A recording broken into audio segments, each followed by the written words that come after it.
Ready? Start. I am glad to welcome you to this conference, the main initiative for calling which belongs to my friend and colleague when he first suggested to me that there should be a meeting of vice chancellors and others to consider how we can improve agricultural education in the country. I readily agreed. There is perhaps no single issue which is of greater importance for the future well-being of our country. A hard fact which we must face is that the economic life of India is not properly balanced between agriculture and industry. Though there has been considerable development in the industry in India in the last 50 years, we cannot by any means call India an industrial country. The basis of our life is still agricultural, and the vast majority of our people depend on agriculture for their livelihood. In fact, curious as it may seem, the pressure on the land has on the whole been increasing in spite of the growth of our industries. It is therefore all the more regrettable that we cannot produce enough food even to meet our requirements. Roughly 80% of our people are in some way or the other connected with the land, and yet we have to depend upon foreign countries to get enough food for our people. In sharp contrast, we find that the USA, where not even 1/5 of the people work on the land, not only produces all its food but exports vast quantities of other parts of the world. We must therefore ask ourselves the reasons why, with 4/5 of our people on the land, we are still deficit in food supply, whereas other countries which do not use even 1/5 of their manpower for the production of food are surplus areas. A searching inquiry into this problem is more necessary as our position has not always been so bad as it is today. Until some years ago, we have in fact been exporting wheat and other food grains, but since 1983, we seem to be suffering from a perpetual shortage.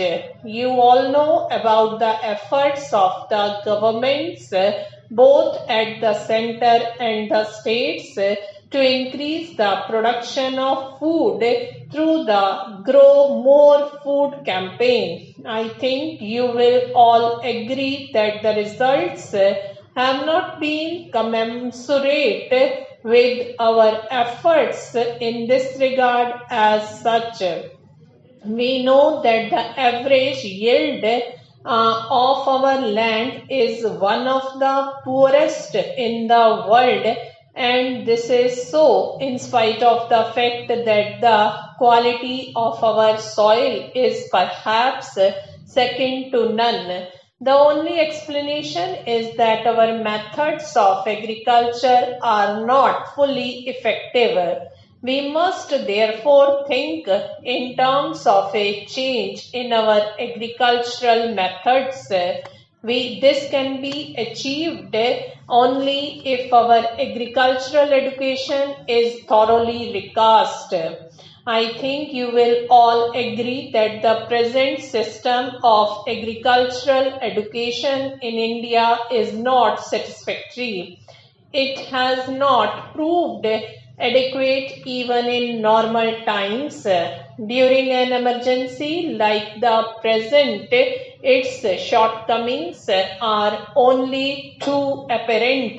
Most of our universities have some provision for agricultural education, but the education is mainly theoretical, so that the results we could expect from the application of science to agriculture do not materialize.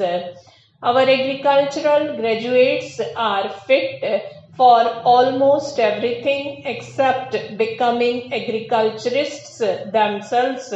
Our present agricultural education is defective because it lacks adequate practical basis.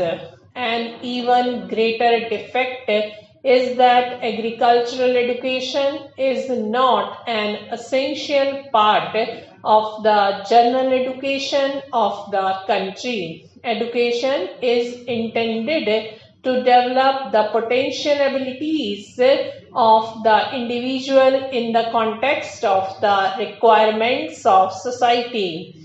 In a country like India, where agriculture is not only the main profession but the dominant way of life, it is necessary that agriculture must enter intimately into every aspect of general education. We are now planning to transform the system of our primary education by converting it into basic education. Gandhiji, with the insight of a genius, saw that if education is to be creative and real for millions of our people, it must seek to satisfy their basic requirements of food and clothing. Intellectual development can be adequate and satisfactory only in the context of satisfying these two basic needs. Our general education, especially in the earlier stages, must therefore give a greater importance to the theory and practice of agriculture. I have for some time been considering the question of having some kind of conscription by which all students in our colleges and universities would be compelled to work for a period in fields and factories. I have, however, come to the conclusion that for various reasons this cannot be immediately done. In Western countries, the labor of young people has been effectively and usefully employed, as the problem of these countries is primarily one of shortage of labor. In our country, if there is an excess in anything, it is that of manpower. It will not be incorrect to say that almost all Indians are underemployed. Stop.